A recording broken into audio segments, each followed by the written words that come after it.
responsable del área de bioenergía y en ella llevamos a cabo sobre todo los proyectos relacionados con el biogás, el biometano, la caracterización de los recursos, de esos residuos que vamos a emplear y los distintos usos también.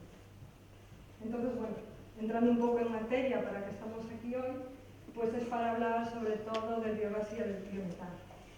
El panorama actual es muy prometedor, pues podéis ver que en las noticias continuamente cada día están saliendo pues, nuevos proyectos, el interés no solo por suplir esa carencia que teníamos del gas de origen ruso, sino por la descarbonización, por el aprovechamiento de los residuos. Ahora mismo una noticia reciente cuantifica en torno a 200 proyectos todo ese boom que se está generando y viene sobre todo dado por ese potencial de producción que tenemos en España. El informe de Sedigas lo cifra en 163 teravatios año, pero hay que tener en cuenta que ahí lo que nos aparece sobre todo es una parte de biomasa forestal residual que no sería sometida a digestión anaerobia, sino un proceso de gasificación. Entonces, bueno, tendríamos que descontar una pequeña parte, pero todo lo demás sí que ya serían sometidos a digestión anaerobia. Y vemos también que destaca la parte de ganadería, agricultura y no solamente lo que serían residuos de tipo industrial, como pueden venir de la seda o del residuo agroalimentario. Esto que nos lleva a que se podrían instalar en España en torno a 2.326 plantas, eso es lo que cifra este estudio, teniendo en cuenta, ya os digo, gasificación y biogás, con una inversión asociada de 40.000 millones de euros. En el caso de Galicia, el número de plantas de biogás estaría en torno a 92, una inversión de 2.000 millones de euros y una generación de empleo que supera las 2.500 personas. En cuanto a los residuos que han estudiado, pues podéis ver un poquito de todo. Está claro que Galicia es una potencia en lo que es el sector ganadero y así lo representa los valores que tenemos, ¿no? Esos casi 8 teravatios que se calculan, que se estiman que podríamos generar, provienen sobre todo de la ganadería y después también tenemos una parte importante de esos cultivos intermedios, rotacionales, que se intercalaría entre otro tipo de cultivo y la biomasa forestal residual. Entonces, bueno, dejando esa biomasa de lado, vamos a ver un poquito lo que serían las claves, la cadena de valor, lo que está muy definida para el sector hidrógeno, para el sector biogás y biometano, pues bueno, entran en juego muchas casuísticas. Aquí vamos a ver distintos eslabones hoy. El primero de ellos sería esos recursos, principalmente esos residuos que vamos a emplear para obtener el biogás, el biometano, cómo es la tecnología, los usos que le vamos a dar a ese biogás y biometano una vez generado, la gestión del digestato y por último mencionar otros agentes involucrados. Como decíamos, Galicia, potencial ganadero, somos la segunda comunidad en cuanto al número de cabezas de ganado bovino. Estamos más por detrás en el caso de ganado porcino, pero bueno, vemos ahí en torno a 1 millón de cabezas de bovino. Así es que siempre dicen que hay ayuntamientos que tienen más vacas que personas censadas, ¿no?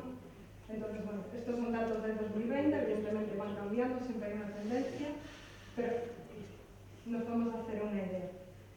La distribución es bastante heterogénea, pero sí que destacan zonas, sobre todo en el centro de Galicia, donde tenemos grandes concentraciones de bovino, de porcino, incluso de aves de corral, que son los generadores de residuos que después podremos emplear en nuestras plantas.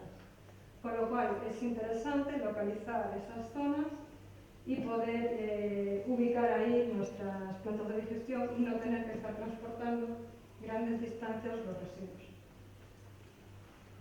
Sin embargo, también hay que tener en cuenta el tamaño y el número de explotaciones que hay. Evidentemente, en este caso sí que somos los primeros, para bien o para mal, en cuanto al número de explotaciones, ¿vale? Ese millón de cabezas de ganado bovino está en 28.283 explotaciones registradas. ¿Esto qué implica?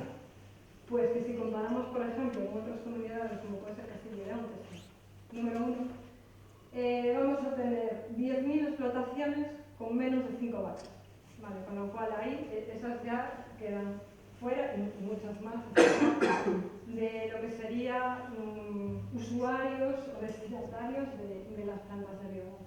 Entonces esto es muy importante.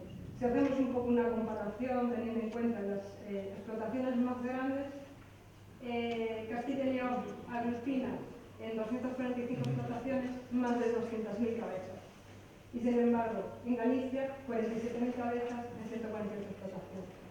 Hay unos ratios aproximados, son unidades ganaderas, cambian en función de si son animales de más de 2 años o menos, pero bueno, a grosso modo es para hacerse una idea de que en Castilla y León sí que tenemos grandes explotaciones con muchos animales, mientras que aquí en Galicia son más pequeñas, con lo cual siempre vemos el número de la cantidad de residuos, las toneladas, la disponibilidad que hay, pero que tenemos que tener en cuenta también cuál va a ser el accesible. No vamos a ir a esas explotaciones que tengan 5 o 10 vacas a recoger residuos porque no es viable económicamente.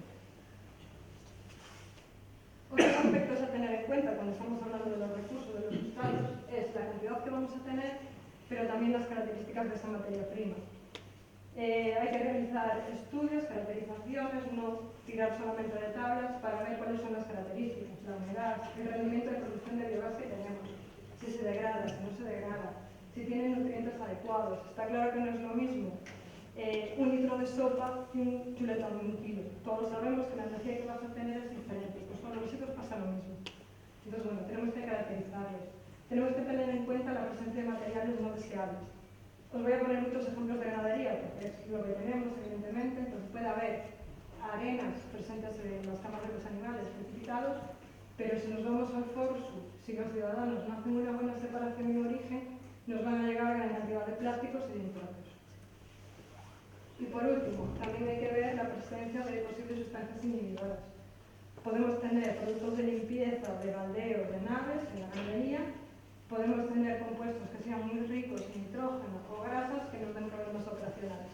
Normalmente se equilibran cuando realizamos la codigestión, pero bueno, son una serie de aspectos que también tenemos que considerar. Otro a tener en cuenta es la variabilidad.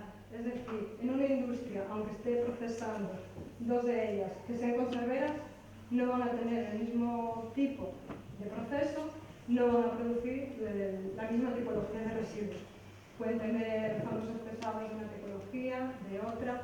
Entonces, bueno, tenemos que tener en cuenta que existe variabilidad entre las industrias y, por ejemplo, en el sector ganadero, pues esa variabilidad se multiplica. Es decir, el tipo de alimentación de los animales va a hacer que sus purines sean diferentes. El sistema de alojamiento que tengan no es lo mismo que estén en slots que estén al aire libre. Evidentemente, ese residuo no lo vas a recoger. El sistema de limpieza, el sistema de recogida que tengan. Pues todo eso va a hacer que la cantidad de residuos y cómo los bienes varíe en cualquier momento.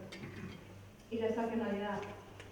Aquí os presento una tabla, es bastante antigua, no se volvió a hacer un estudio tan exhaustivo como ese, pero se estaba analizando en los residuos urbanos cómo era la variabilidad entre las distintas categorías y en verano y en invierno. Pero si lo pensamos, nosotros en nuestra dieta no comemos igual en verano que en invierno, pues nuestros residuos son diferentes. Entonces, bueno, así nos podemos hacer una idea. Lo mismo que vamos a tener residuos que son estacionales. Ciertos vegetales, ciertos residuos, hay una temporada de producción, no los tenemos todo el año disponibles. Y lo mismo, por ejemplo, pues eso, en el sector ganadero, verano, invierno, los animales beben más, le añades agua para poder refrescarlos, entonces, bueno, si hay más lluvias, todo va a afectar a esos residuos. Y por último, también nos tenemos que enfrentar a veces a muchas alternativas. Es decir, estamos hablando en todo momento de residuos, pero muchas veces las propias empresas también buscan la forma de valorizarlos.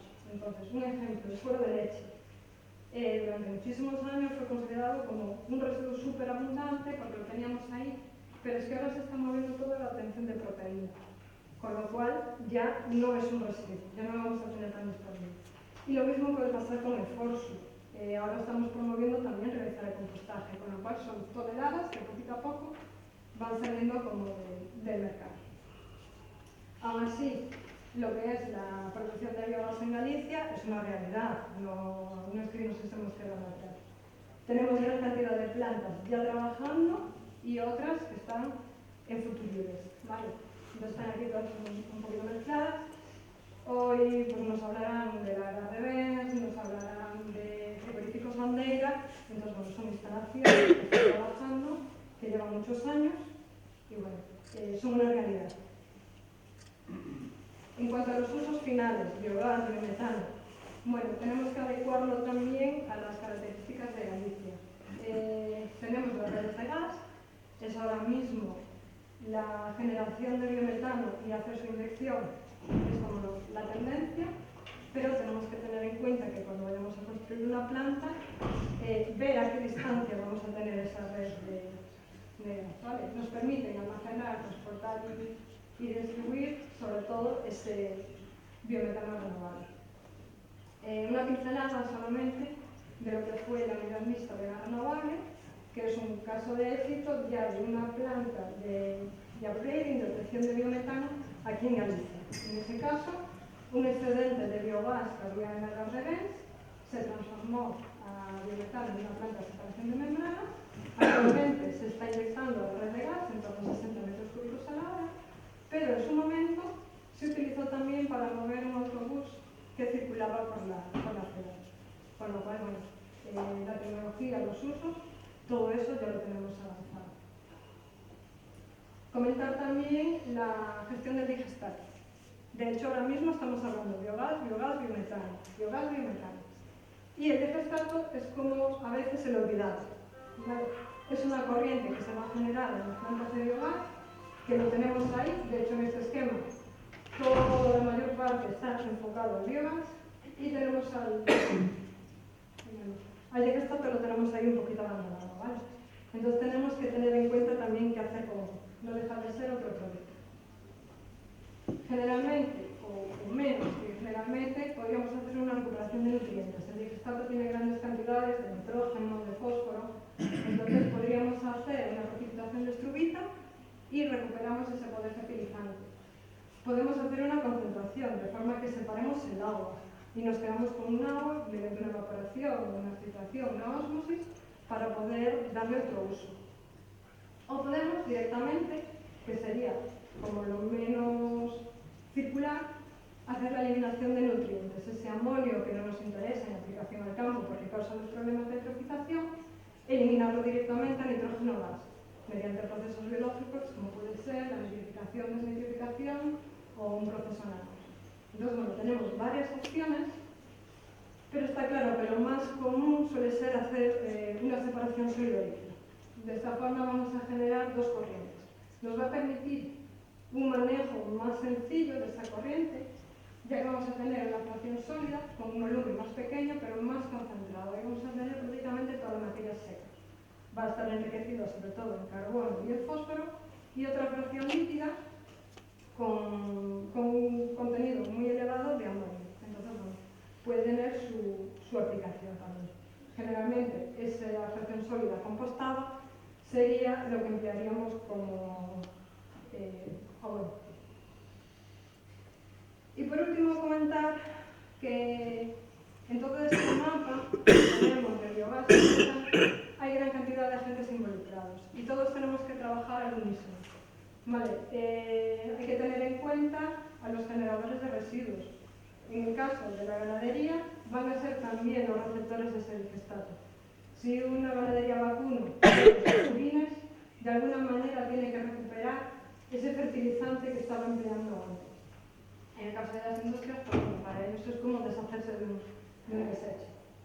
Pero aquí va a haber muchos agentes, es decir, inversores van a ser los que ponen el dinero para construir esas plantas, los gestores de residuos que nos permitan transportar, mover todo de un lugar a otro, también junto con los transportistas. Tenemos a los tecnólogos y constructores, operación y mantenimiento, todo lo que es el funcionamiento de las plantas. Vamos a tener a la red gasista, que nos va a facilitar la inyección, a los usuarios de gas natural comprimido, o licuado, todo lo que sería la parte de movilidad.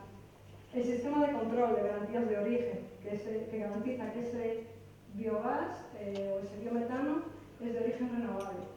los centros de I+D como apoyo, ya que los tenemos que vender, como apoyo a todas esas mejoras del proceso, sobre todo de la tecnología, el mercado de compra-venta y también la administración.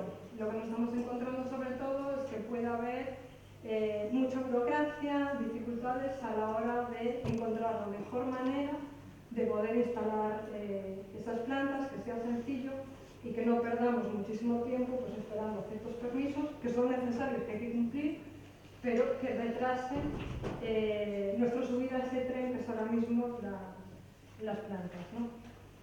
Y en cuanto a la población, tenemos que tener también muchísimo cuidado con este agente, ¿vale? Lo que está surgiendo últimamente es un movimiento que, pues bueno, en contra de lo que sería la instalación de macrogranjas, porque se asocia que la planta de biogás va a esa macrogranja y que, en cierta manera, yo como que voy a instalar una granja para producir residuos para meter en la planta de biogás. Vale, entonces, bueno, foros como este, donde podamos debatir, mostrar y enseñar sobre la tecnología, deberían ayudarnos a evitar, sobre todo, ese tipo de problemas que puedan surgir. Entonces, esto es un poco una pincelada de todo lo que habría en el sector, así que, bueno, muchas gracias por la atención.